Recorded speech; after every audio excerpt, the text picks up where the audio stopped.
Good morning, folks. The current solar uptick began as Mercury conjoined the Sun. Well, last night, Venus capped off the conjunctions just above our star, and the largest solar flare of the uptick rang out from our same active region.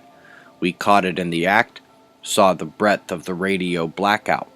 The flare event peaked just over X3 class, but just like the previous eruptions, produced no significant CME.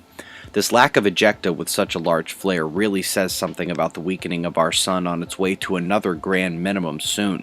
The big sunspot itself, the biggest of this solar cycle, is turning away from Earth now, still maintaining one major Delta class zone and a few other Delta candidates around it. Incoming groups look far less impressive.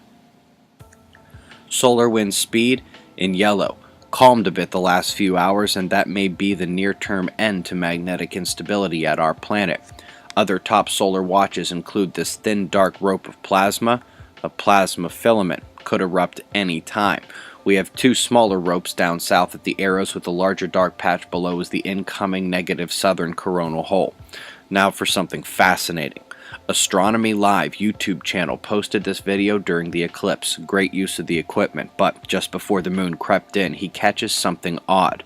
Folks, if you know anything about how fast the space stations and satellites move across the sky, you know this isn't that. And if I'm not mistaken, it is moving in the wrong direction for a satellite in geosynchronous orbit. I also find it tough to believe two satellites would be this close together, as there are clearly at least two objects. And then the kicker.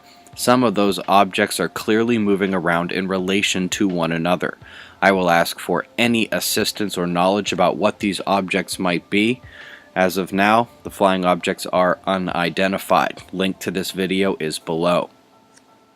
In other news, it took 5 years to understand the mega flashes from a known magnetar. Turns out that what they could detect, in addition to the burst of light, was seismic waves, a starquake deep down within the neutron mass. Interesting article. You also know all about the Iceland volcano that has been erupting since August 31st. Well, scientists have now discovered that it sits on the single largest and hottest mantle plume, or hotspot, in the known Atlantic. Top quake of the day hit Greece. Most recorded the rumble around magnitude 5.5.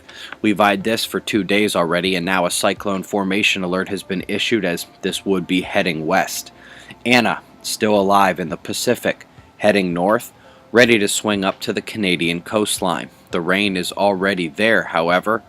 These flows have persisted a couple of days and likely won't stop. We've got a major Earth spot system with tandem lows in the Alaska Bend and the eastern convergence, drawing heat and moisture up the coastline and onto land. Same thing happening at the eastern low right now, pulling hard at its east side while letting cooler air come in from the west. That's how you get this temperature delta of heat at the convergences and cold in the middle. Watch areas tonight in purple, with the worst of it sticking north of the border in Canada, actually. Same two lows here. The North Atlantic system is now aided by a flow out of the east as well. Meanwhile, the southeastern low continues to churn away. Watch how the clouds form and stick to those systems. It's also how we get our flood and storm alerts there tonight. Down under, you see a couple convergences. I count 3 across the southern portion of the nation. Not difficult to understand why the clouds pop where they do, nor why the alerts down under seem to follow that wind drive. In today's Fly on the Wall, we'll discuss this current solar uptick, including the lackluster CME action and what that means in our long-term weakening paradigm. Also, a siding spring recap, some thoughts on those UFOs from the eclipse, and a bit on preparedness in these times to come. If you're not yet a member, it is a whole $3 for a month of access, or a whopping $20 for an entire year. We greatly appreciate your support. Helio viewer lagging a bit, so we're at STO and Iris for shots of our star to close. 6:15 a.m. Eastern Time, 5:15 a.m. here in Arkansas. That's the news. Eyes open. No fear. Be safe, everyone.